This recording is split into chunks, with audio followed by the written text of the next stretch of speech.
90% of you guys know that it's a good idea to take care of have this conversation, whether it's healthcare or legal, wills and estates.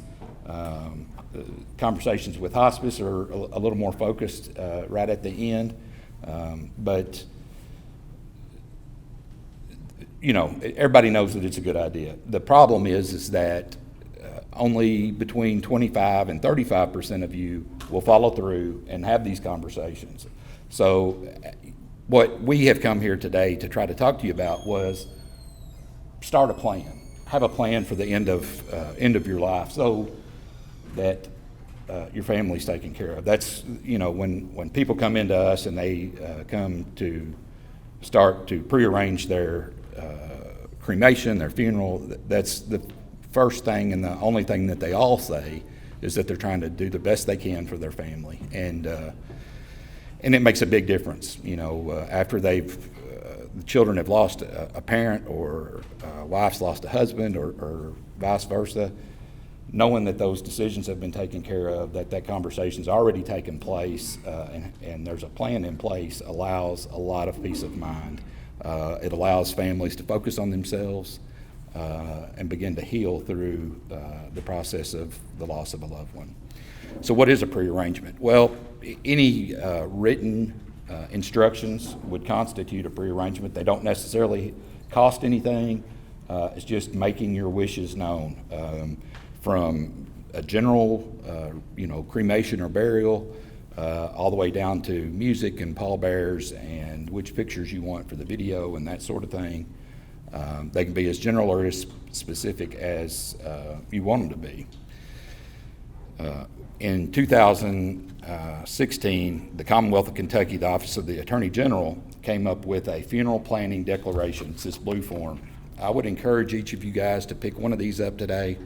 It has to be witnessed. It has to be signed by the funeral director that's in charge, whoever you take it to. But this constitutes a legal binding contract that cannot be broken even after death, between making sure that your wishes are carried out specifically to the way that you want them, and that is contained herein. Again, it can be just as general or vague or as specific as you want them to be. It covers cremation, it covers burials, even down to one green sock and one red sock if you wanted it. Whatever it sets it in stone. Can't be undone except by you prior to your death. But once it's taken care of, it's put together. Now, there's benefits to pre-planning and pre-funding, going ahead and paying for that. So when you come in and pick out a service and you decide to to go ahead and pay for that out of a checking account or cash or whatever you chose to, it guarantees or locks in the price of that funeral at today's cost. So you're never going to be out any more money for that funeral. Once it's paid for in its entirety, unless you change something later on. Typically speaking, money in a checking account, money in a savings account, money in even in a CD these days, or in a level death benefit whole life insurance policy, it's going to be static. So if it's a $8,000 or a $10,000 AARP New York Life whole life policy, it's going to pay $10,000 today, and 100 years from now it'll pay $10,000. Typically speaking, the window that costs could go up is short because it's taken out later in life, but costs of funerals do go up. It's roughly along with inflation that they'll go up. So certainly those policies, if they're in place, you don't want to do anything with them. You don't want to lose any value. Sometimes families will elect to, or parents of children will elect to go ahead and pre-fund, even though they've got these policies, to guarantee that funeral amount, guarantee that they're not going to be out any more money, get the full benefit of prearranging, and then leave the policies that they currently have to the different, to their kids, to the children, to their spouse. It does satisfy Medicaid's requirements, not counted as an asset against Medicaid. You heard the lady from the PAD office, some general rules about that, expenses for, which I was unfamiliar with, for children's travel to and from the funeral. If they live out of state, can be included in that as long as it's itemized. Any dollar amount can work for,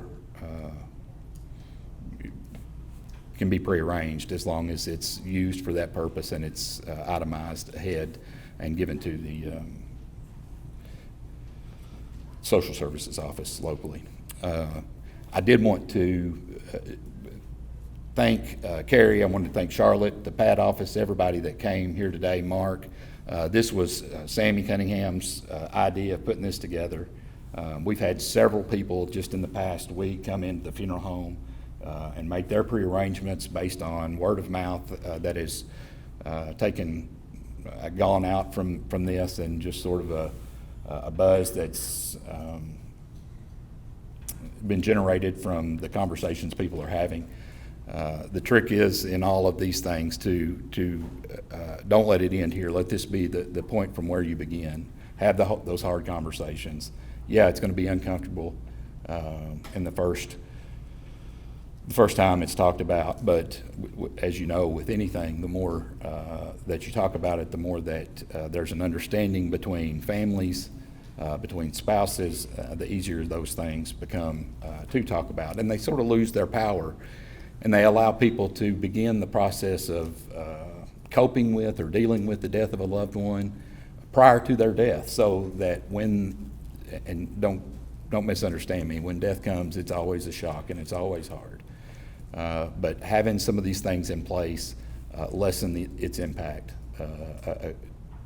to spouses, to children, to families, to community members. Yes, ma'am. I have a question. I have all my burial arrangements already, but that's in New York.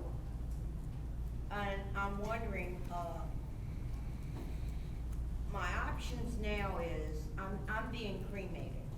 So I know I've already paid for that in New York, and I know that my obligations is that my son will put me on a plane and fly me back to New York, and then we will be Pay for cremated it. there.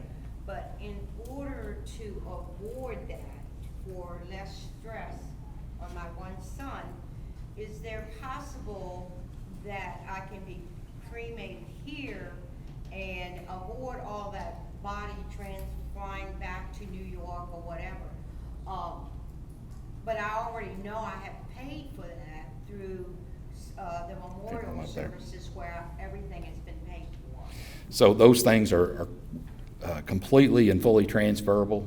Any burial policy, yeah. So, for instance, all I need is just a contact, your information, your name, and some vital statistic information, and a contact, and that. Okay. The way the arrangements is now, that once my son notified New York that I have passed on, that they will automatically send a plane to here to fly me back. But I want to avoid that, Yeah. because it's the longer I'm out, the harder it's going to be on my one child. And It's true, and that's a lot of added expense you probably hadn't taken care of up there. That'd be in addition to it. Yeah, well, I had no idea. I moved to Kentucky. Gotcha. Yeah. New York is. Anytime you can avoid travel in those situations, you're better off. But it's very simple. Basically, what I need to do is contact where the arrangements for my cremation. Yeah. And have them send it to you. Yeah, well, or start with who you want. Start with us, and we'll take care of the rest of it for you. All right, sounds good. Thank you so much. You're welcome. Yes, ma'am. What individual can I see to have review again those things that are covered as far as funeral arrangements, travel for the family, those kinds of things? Somebody talked about that, and I need to pick that person's brain that does that. That's your local, who was it? BCBS office, the local Department of Children's or Family Services, was that what it is? Cabinet for, is that the name of the office? I'm sorry. Yeah, The lady in the Department. flower shirt? yeah.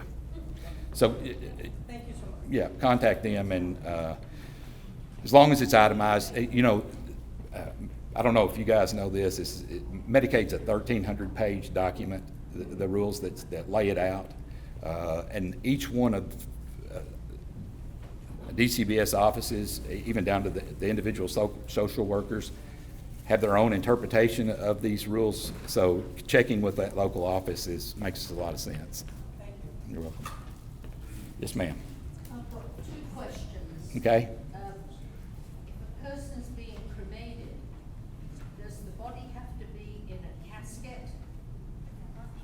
It has to be transferred to the crematory, which we have our own crematory in a container, but that's most usually a minimum container, just a minimum container.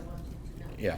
And also, would you talk about, a little bit about D on your,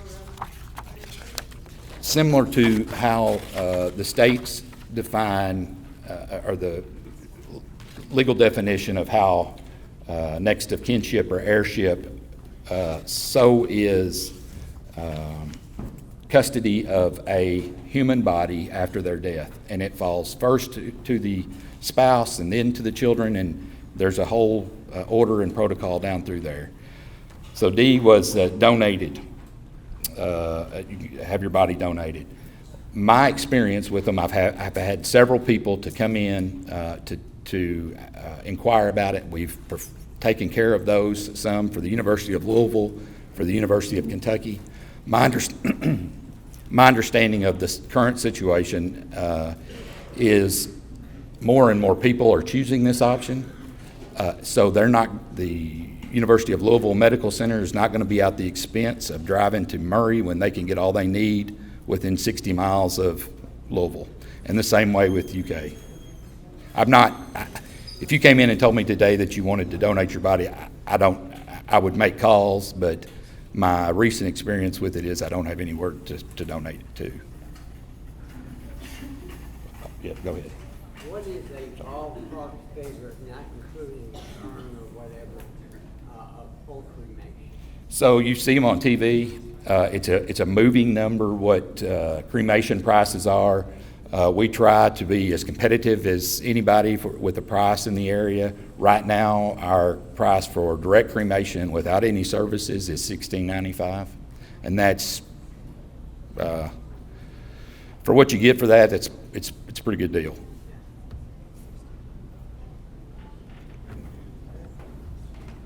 I think y'all are ready to eat. Any other? One more question. We were wondering about prices. Okay. Versus our regular. We've got prices. Listen, we are, as a funeral home, we're always available. This is what we do, and it's our pleasure and joy to take care of people. We're happy to come to your home, sit down, and talk through all this. If that's convenient for you, y'all are welcome to come in. You can stop by, you can call, make an appointment. Might be better, but thank you guys so much for attending very much.